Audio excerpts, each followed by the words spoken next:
Mis hermanos, Dios los bendiga. Amén. Por estos días creo que hay muchas dificultades en nuestro país, ¿cierto? Diferentes marchas, diferentes grupos pidiendo una u otra petición, y podríamos decir que ahorita se habla mucho de que todos estamos generando violencia los unos con los otros. Pareciera que solo tenemos dos lados donde estar, o con Uribe o con Petro, ¿sí? Y todo se está globalizando y hay un miedo en algunas personas, porque no puedo decir que en todas, de que esto se va a convertir como un Venezuela. Hay mucha zozobra, y también hay muchos jóvenes o padres que se preguntan si será que me alcanzaré a pensionar, ¿sí? Y todo eso nos produce a nosotros una incertidumbre de lo que será el futuro. En esta mañana yo quiero que nosotros trabajemos el tema de la paz que mi alma necesita tener. La paz que mi alma necesita tener. En una ocasión yo reflexionaba sobre la paz hace muchos años.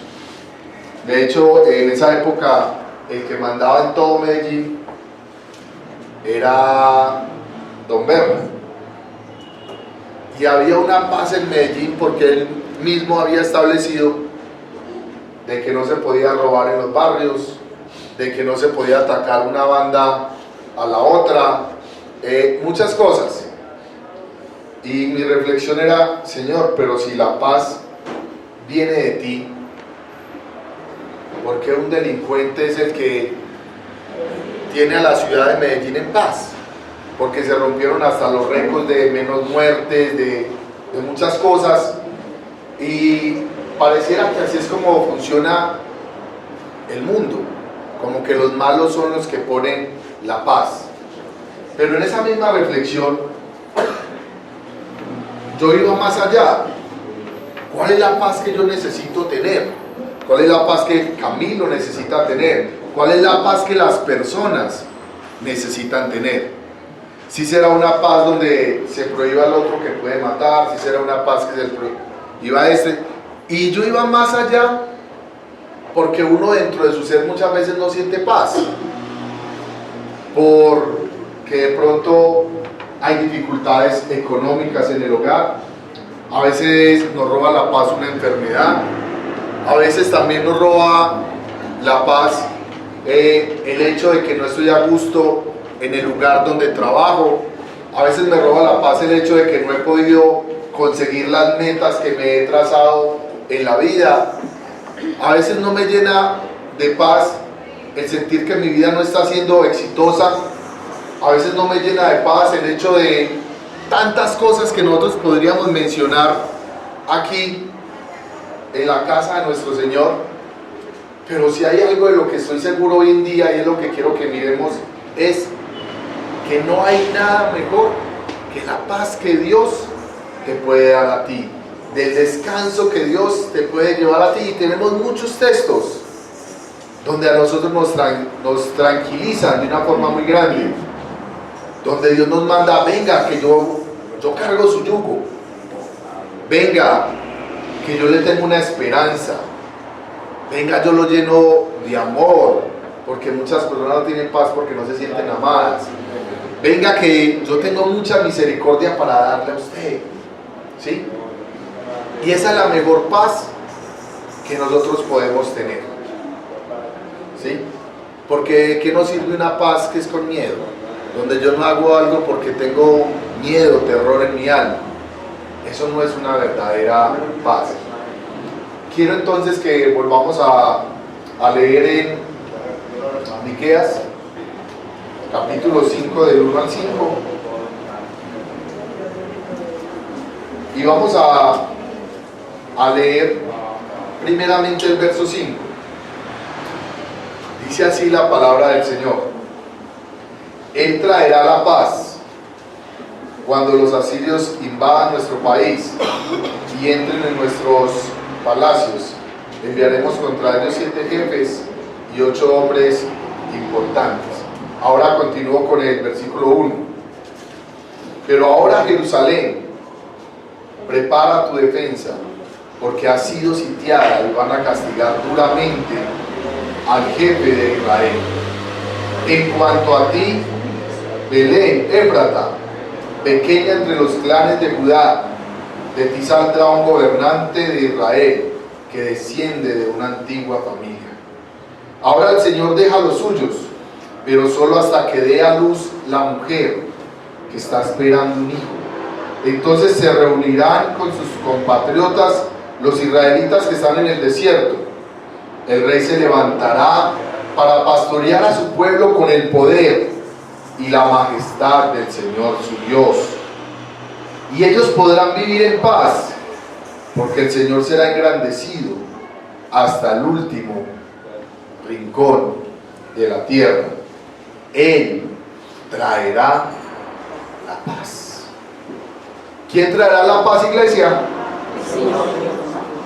¿Quién traerá la paz? Tenemos que decirlo con una convicción. ¿Quién traerá la paz? Dios. Amén. El Señor traerá la paz. Quiero que miremos un poquito lo que es el contexto de este libro, porque es que el contexto, allí podemos ver el porqué esta profecía tan hermosa que les está diciendo a ellos: ustedes van a tener paz.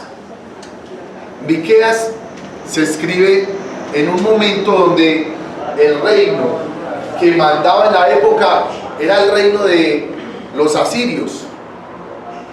Fue un reinado, digámoslo así, de personas muy despiadadas, de personas que demostraban al otro todo el peso de su poder que tenían, donde tenían atemorizados a muchos países, a muchas naciones. Y no sé si ustedes se acuerdan, pero el reino de Israel se había dividido en 2 reinos: el reino del norte y el reino del sur. El reino del norte tenía 10 tribus de Israel, y el reino del norte tenía 2 tribus, o podríamos decir tribu y medio, ¿sí? Pero en este contexto, el pueblo más fuerte militarmente hablando, y si vemos las tierras, el que tenía más riqueza por tierras, era el pueblo de Israel. Era un pueblo que tenía una bendición, una prosperidad económica muy grande, y el pueblo del sur tenía una bendición que ante los ojos humanos podía ser quizás más pequeña, y era que en la tribu del sur era donde estaba el templo de Dios, era donde habitaba la presencia de Dios, y esto lo hacía ser, dentro de estas 12 tribus de Israel, el pueblo más especial, porque allí era donde se iba a adorar a Dios, ¿sí? Pero el mismo profeta Miqueas nos dice muchas cosas acerca de lo que estaba aconteciendo. Una de esas que nosotros la podemos ver es que de Judá se esperaba que su pueblo hiciera justicia.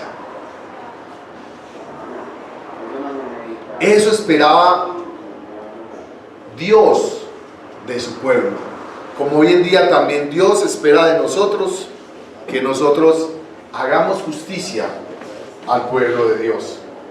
Otra de las cosas que el libro de Miqueas nos deja ver claramente es que nosotros amemos la misericordia, que nosotros amemos el dar otras oportunidades, que nosotros amemos el perdonar, el reconciliarnos, ¿sí?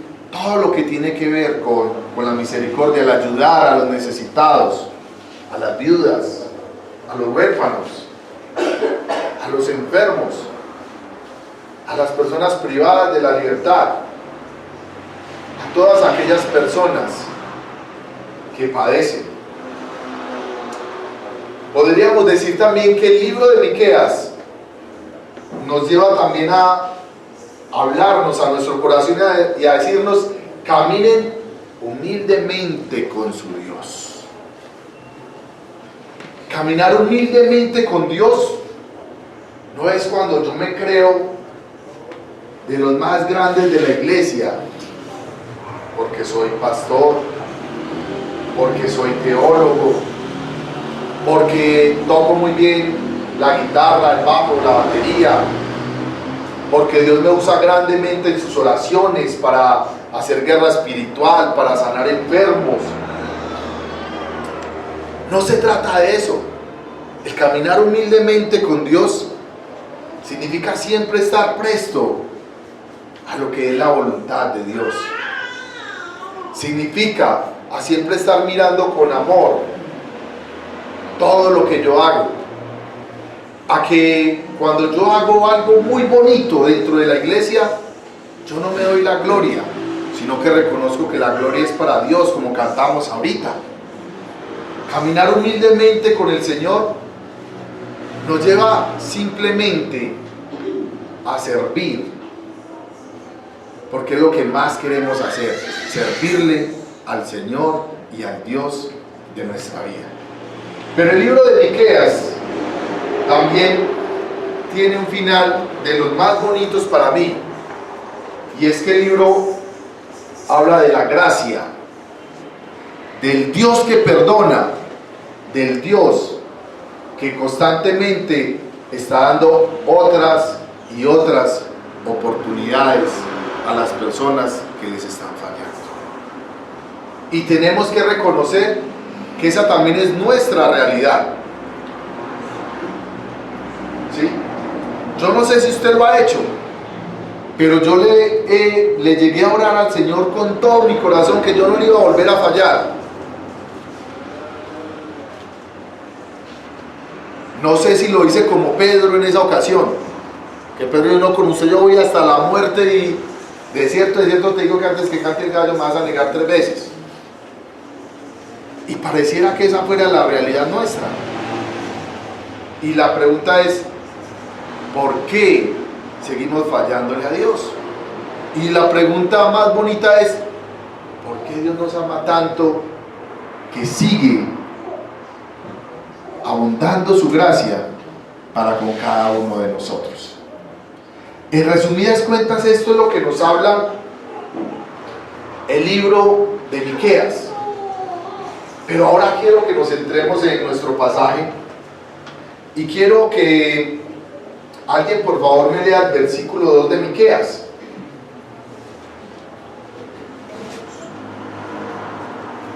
¿Qué dice? Sí, Miqueas 5, verso 2.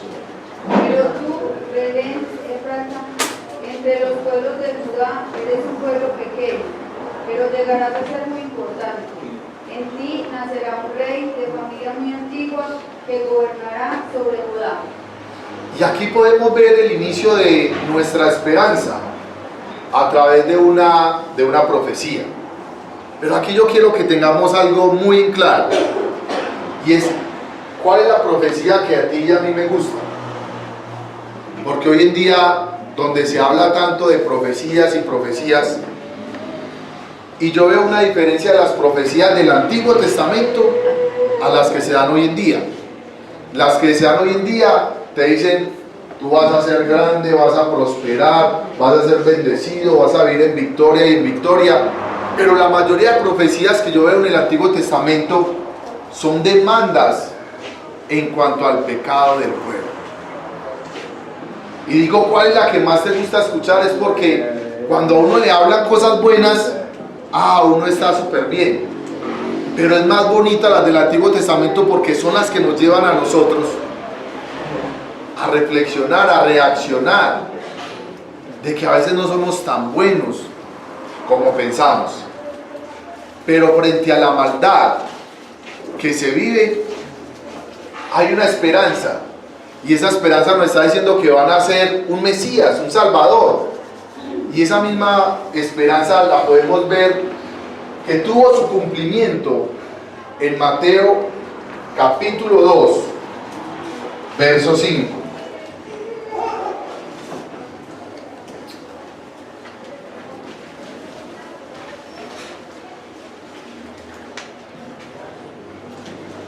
Permítame un momentico. Mateo capítulo 2, verso 5.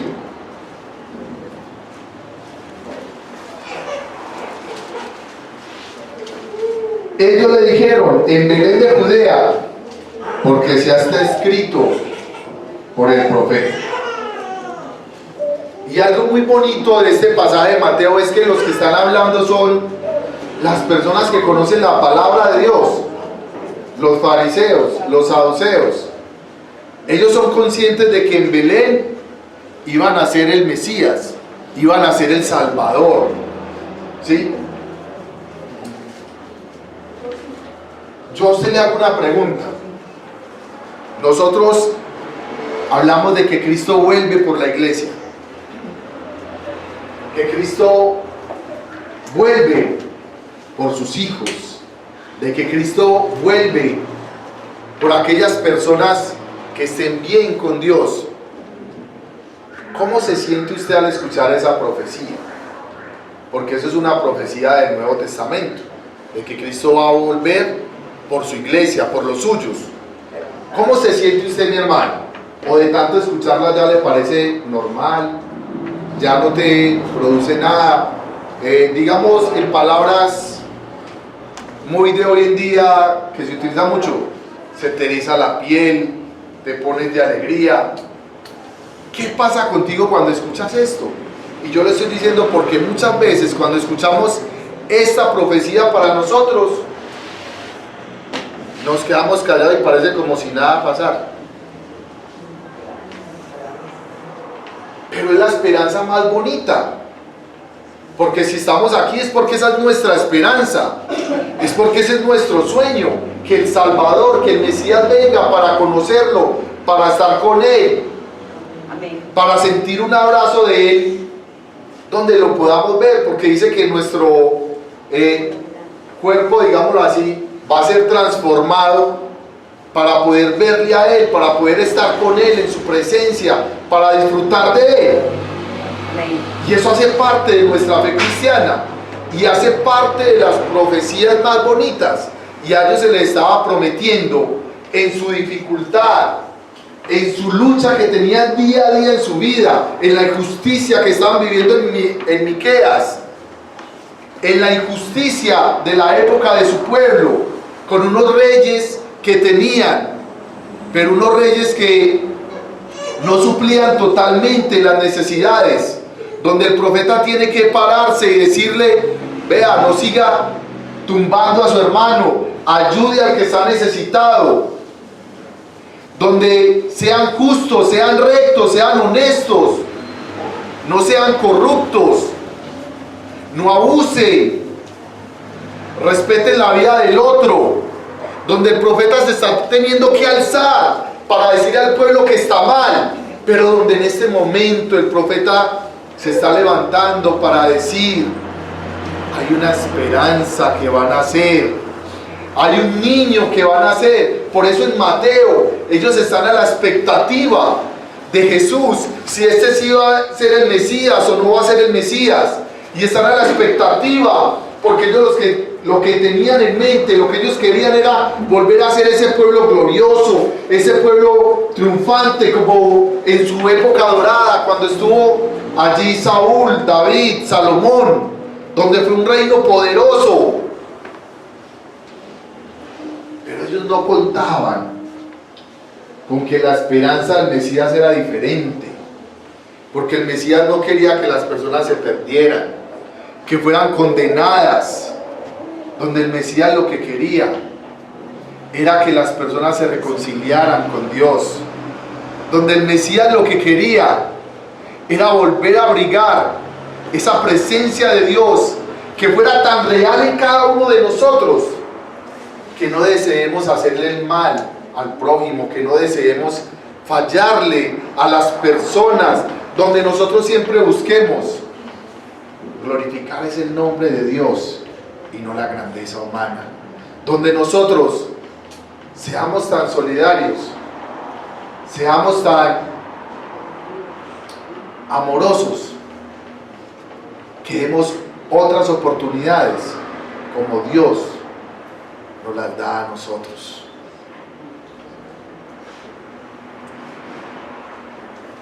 Se esperaba un rey que gobernara de la descendencia de David. Y quiero que me acompañen a Isaías 11:1.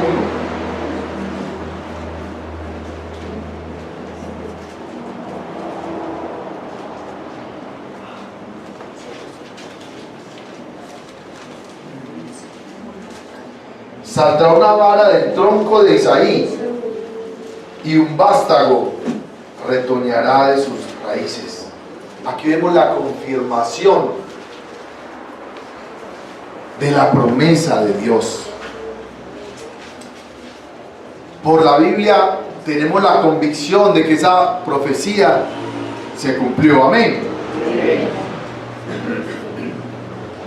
De que el Mesías está vivo, y eso nosotros lo creemos porque creemos en un Jesucristo que resucitó y que va a venir por nosotros. Amén. Amén. En el verso 3, allí nos dice que Israel será abandonado hasta que el niño nazca y vuelvan todos sus hermanos. ¿Sí? Ustedes sabían, mis hermanos, que por la historia el pueblo de Israel fue destruido totalmente por los asirios, y los pocos que sobrevivieron fueron exiliados, y de hecho no se vuelve a mencionar más de ellos. Ya luego se habla de que todos volvieron de Babilonia, pero el pueblo de Israel fue destruido, fueron llevados, como lo dice aquí, al desierto. Y saben muchas veces que es triste, mis hermanos, que a veces el ser humano pareciera que no tuviera corazón,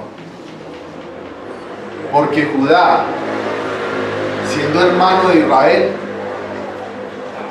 celebró lo que le pasó a sus hermanos. De hecho, hasta históricamente se puede decir que Judá traicionó a Israel, porque Israel acudió a ellos por ayuda y Judá prefirió hacerse vasallo del reino asirio. No buscó de Dios, se hizo vasallo del rey asirio, porque vio que era lo que más le convenía. Hay una esperanza a pesar de que el pueblo no está obrando de la mejor manera. Y cuando uno viene a la realidad, a veces pareciera que uno celebrara que un país destruya al otro. A veces pareciera que uno celebrara que, uy, tan chévere, Medellín está muy bien en estas y estas y estas cosas. Y en cambio, perdónenme por esta expresión, estoy dando solo un ejemplo, el Chocó es una porquería. Vea, nada que pavimentan, tiene una vía pavimentada que llegue hasta allá, vea, nada que esto, lo otro, es que son una manada de corruptos y ¿para qué les dan plata y todo eso? Y bueno, y se dicen muchas cosas. Y uno dice, pero si son nuestros hermanos colombianos, ¿por qué hablamos de esa forma de ellos? Pareciera que si nosotros estamos bien, no nos importan las otras regiones. Y por eso comencé hablando de lo que es el paro en Colombia. Y aunque yo digo que la iglesia no debe estar metida en política, la iglesia sí debe conocer la realidad de su país para interceder, para orar, para estar reflexionando, para saber cómo orar. Y yo no sé ustedes, pero Yo aquí no estoy hablando a favor de ningún político, pero la realidad es que Colombia económicamente está mal. La realidad es que un mínimo no nos alcanza para vivir plenamente. La realidad es que si usted se gana 900.000 pesos, no significa que usted está en la clase media alta, como lo quieren poner algunos de los puntos de la reforma tributaria. Mis hermanos, ¿cuál es el papel de la iglesia frente a ver que el gobierno no tiene recursos, pero también frente a ver algo? Yo no sé ustedes, pero a mí sí me parece algo insólito que un congresista se gane 32 o 33 millones de pesos,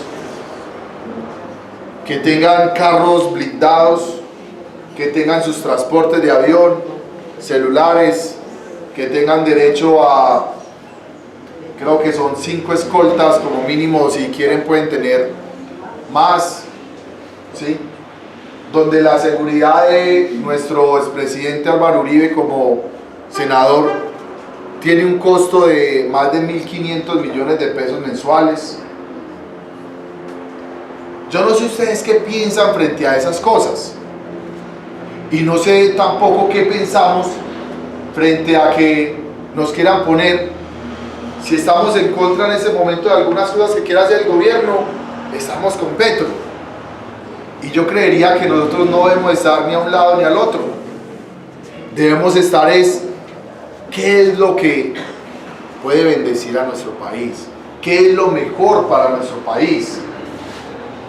Porque aquí no se tratan de dos personas. De hecho, dígame usted qué rey de los que hay en la Biblia siempre oró bien. Porque le digo que hasta David le puede encontrar varios errores, se los puede decir de lo malo que él hizo como gobernador. Y fue el hombre conforme al corazón de Jehová. Ahora un hombre que gobierne y que no tenga su corazón puesto en Dios. Por eso la misma Biblia nos manda: oren por sus gobernantes, oren por sus reyes, porque necesitamos que Dios los ilumine para que el pueblo no sufra, porque el mismo Dios lo dijo cuando el pueblo, en vez de escoger a Dios, escogió un rey. Él dijo: él se va a enseñorear de ustedes, se va a apoderar de sus cosas. Y podemos decir que aunque hoy en día no se ven las monarquías, podemos decir que en Colombia sí hay familias muy ricas, que son las que dicen qué se hace y qué no se hace en nuestro país. Y tenemos también que decir que vivimos en un país enfermo. Y digo enfermo porque Merlano coge y se le vuela el IMPEC. Y no sé si ustedes han visto, pero en estos momentos la hija es una de las más famosas de Colombia. Ya sale en la revista Soho para hombres. Ha salido en reportajes en El Espectador, en varios, y uno dice: pero ¿por qué esto así? Una influencer o youtuber llamada Epa, bueno, con alias Epa Colombia, muestra cómo destruye partes de lo que es el metro, ¿qué metro? El Transmilenio, y simplemente se perdona y ya. Y no, ella ya entendió que hizo mal. Pero esos daños que ella hizo son de miles de millones que salen del bolsillo de los colombianos. Y donde hay personas en la cárcel porque se robaron un bulto, medio bulto de plátano, un Maggi. ¿No les parece que estamos en un país que necesita mucho de Dios? En un país donde también no habla lo que decía de Merlano, en la carta que se dejó varias familias poderosas de la costa política, los Gerley, y en las votaciones fueron los que más votos sacaron. Y uno dice: pero si se está viendo la corrupción claramente, es que el pueblo está enceguecido. ¿Qué es lo que está pasando? ¿Y cuál es la función de nosotros como cristianos frente a esta realidad de nuestro país? La paz no va a venir por el acuerdo que hizo Santos con las FARC, si este nuevo presidente lo sigue apoyando. Porque nosotros que somos cristianos sabemos que la paz que Dios da es diferente. Es la paz donde vemos al otro como hermano. Es la paz donde nosotros tenemos temor de Dios, y ese temor de Dios nos lleva a que seamos fieles con nuestras parejas, donde nos lleva a que seamos honrados en nuestro trabajo, nos lleva a que no saquemos disculpas para el jefe, para hacer pereza, para no hacer lo que tenemos que hacer en el trabajo, sino que nos lleva antes a valorar ese patrón que tenemos, ese jefe, y hacer las cosas lo mejor posible, porque la Biblia nos manda que hagamos las cosas como si fueran para Él, donde no vamos a tumbar a un hermano, donde si vemos un hermano con necesidad no vamos a aprovechar eso para nosotros sacar ventaja, donde pensamos en que todos como comunidad estemos bien, tengamos lo necesario, donde compartamos, así como hacemos con la canasta de amor, de traer alguna cosita, porque de pronto puede haber alguien en la iglesia que no esté bien económicamente como yo lo estoy. Esas son obras que van mostrando una realidad diferente, donde no estemos de acuerdo con la violencia. No estuvo bien lo que pasó con este joven Dylan en la marcha, como tampoco estuvo bien lo que hicieron con el patrullero, que le estallaron un artefacto explosivo en su cabeza. Nada de esto está bien. Donde también vemos un gobierno como que quiere o no quiere entrar a dialogar con las personas. Vivimos en un país donde no hay respeto hacia las autoridades. Usted ve un policía hoy en día y no sé si usted se siente confiado o no, pero muchas personas hoy en día no se sienten protegidos. Donde la policía se creó fue para cuidar a los ciudadanos, para hacer valer los derechos del ciudadano, y muchas veces pareciera que la policía persigue a los ciudadanos. Vivimos una sociedad complicada. ¿Y cuál es entonces la esperanza de esta sociedad? Si no es la intervención divina, si no es el temor de Dios, si no es la comprensión de la palabra de Dios, si no es alcanzar desde nuestra espiritualidad, ver el mundo como está, de alejado de Dios, y hacer todo lo que sea posible para acercarlo a Dios a través de la oración, a través de la predicación de la palabra, a través también de las buenas obras.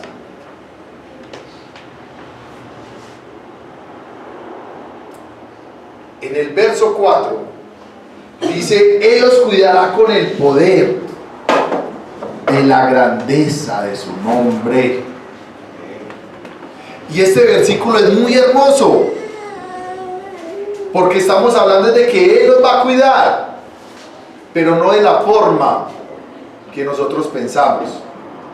Dios no nos va a cuidar que te va a meter en una casa que tenga rejas en toda parte, que tenga puertas blindadas, ventanas blindadas. Nos va a cuidar es con la grandeza de su nombre. Donde así te veas más débil, Dios te va a proteger frente al fuerte. Donde te veas pobre y quizás alguien con dinero te quiere acabar, pero no va a poder acabarte porque Dios está contigo. Donde puedes vivir como vivía el pueblo de Judá, que era prácticamente una tierra de desierto, pero la lluvia va a caer en el momento preciso para que el fruto que tú plantes florezca, crezca y sea de bendición. Dios nos va a cuidar con la grandeza de su nombre. Recuerden en el Éxodo todas las cosas que Dios hizo con su pueblo, porque Él los estaba cuidando. Y por eso Moisés en una ocasión le dijo a él: Si tú no vas con nosotros, nos quedamos acá. No avanzamos. El que cuida mejor de nosotros y de nuestras vidas es Dios.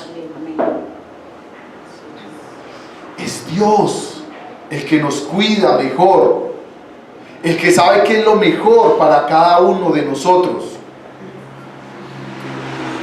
Yo no te conozco, mi hermano. Yo no te conozco muy bien. Pero sí que Dios sí te conoce. Sé que Dios alcanza a ver todo lo que tu alma, lo que tu vida necesita, tanto en lo material como en lo espiritual. Y ten la confianza de que Dios va a cuidar de ti, pero no intentes tomar atajos ni ayudarle a Dios haciendo corrupción o haciendo algo indebido.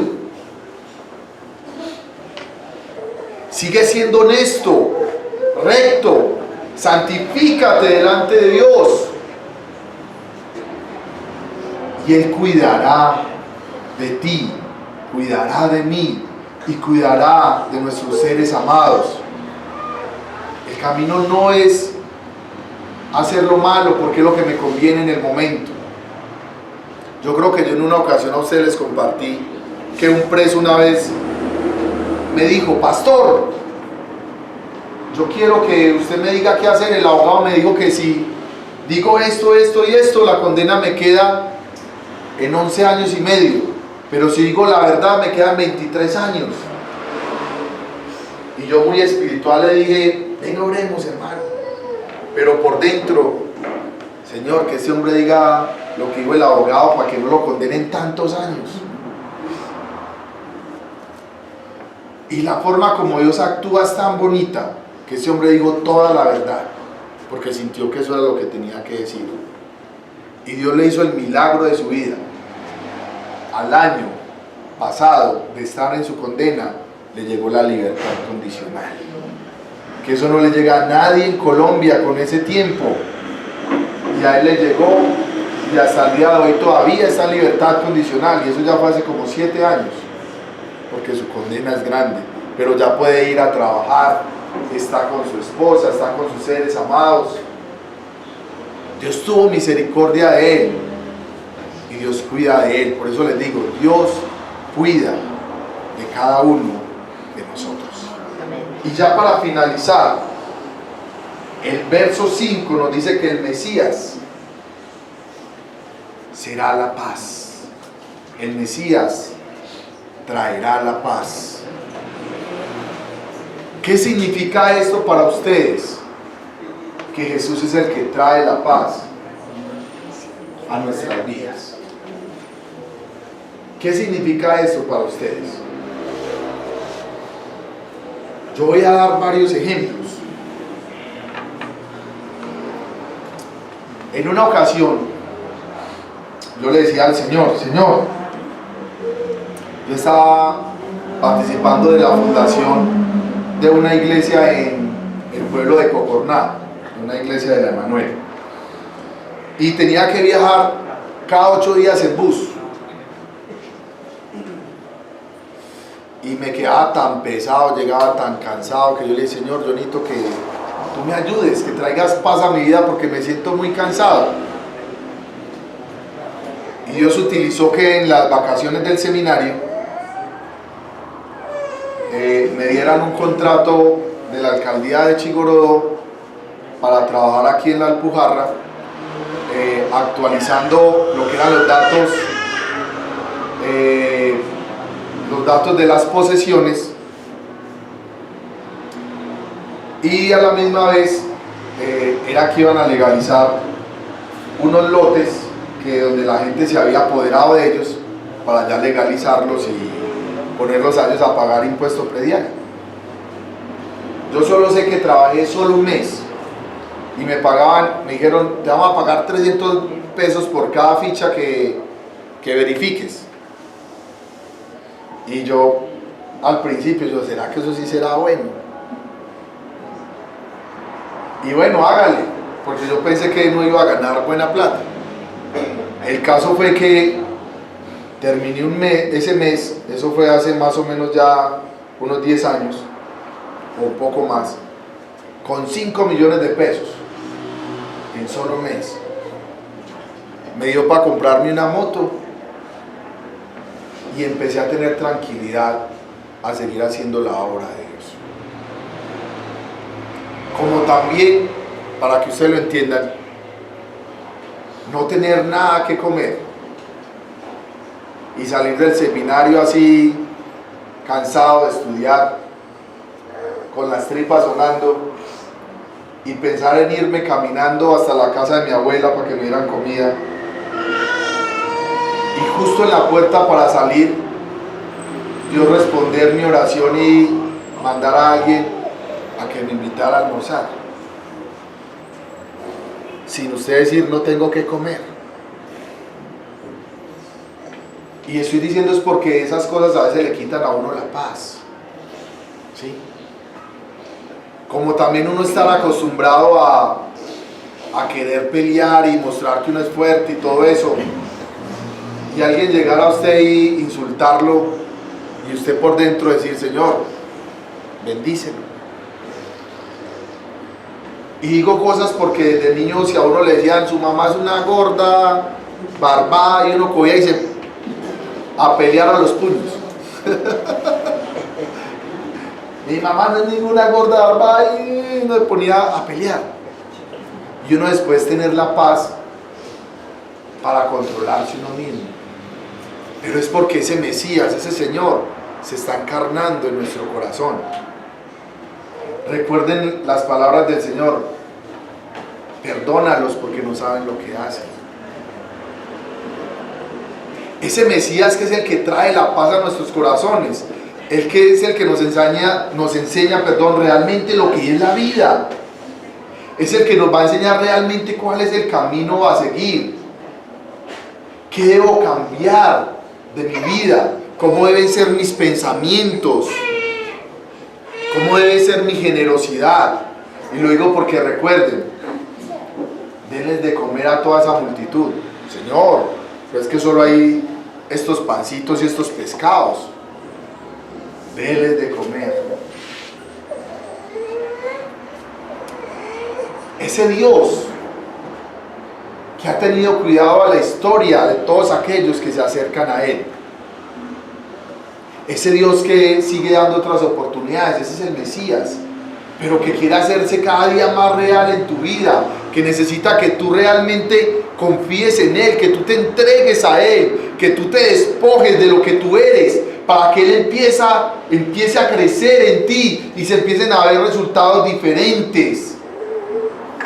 Y se empiece a ver una vida totalmente cambiada, una vida de un ejemplo, donde las personas que se acercan a ti van a ver eso especial. Las personas querían escuchar a Jesús, anhelaban escucharlo. ¿Será que eso mismo las personas quieren escucharnos a nosotros? ¿O qué pasa?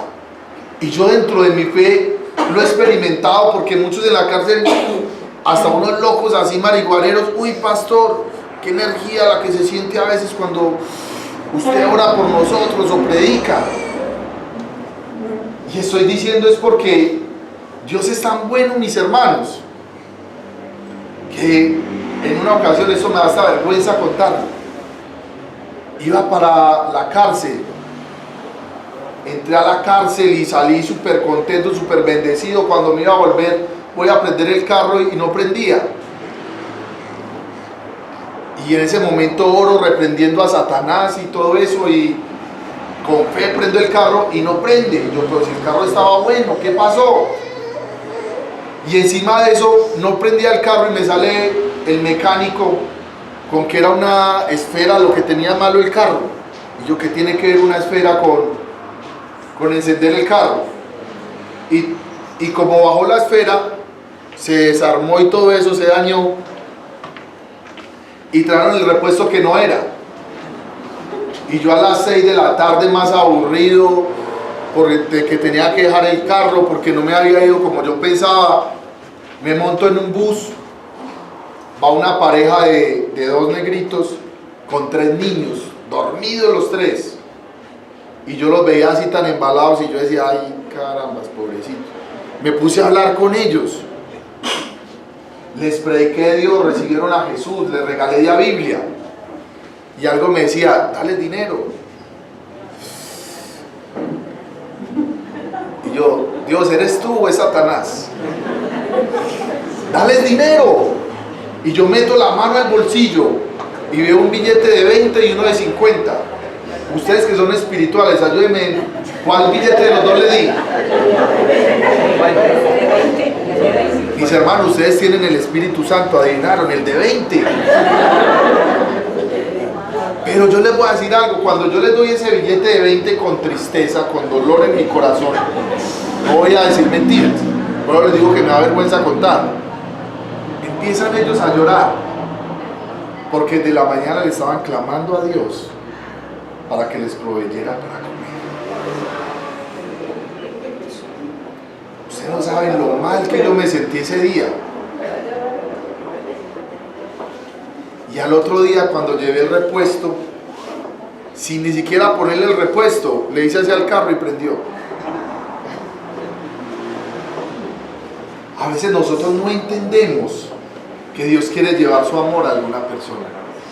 Y a veces hace como que para nosotros sea un día que parece difícil o malo, pero Dios tiene su propósito. Dios quiere hacer su voluntad. Y por eso les digo, el que trae la verdadera paz a nosotros no es el mundo, no es el malo, no es tu economía, no es tu familia.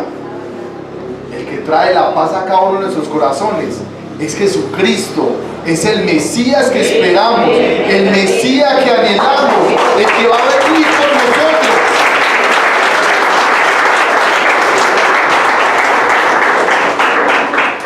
Ese es el Mesías, y ese es lo que nuestra alma está anhelando, esa paz que solo Dios en su divina bondad puede traer a cada uno de nosotros.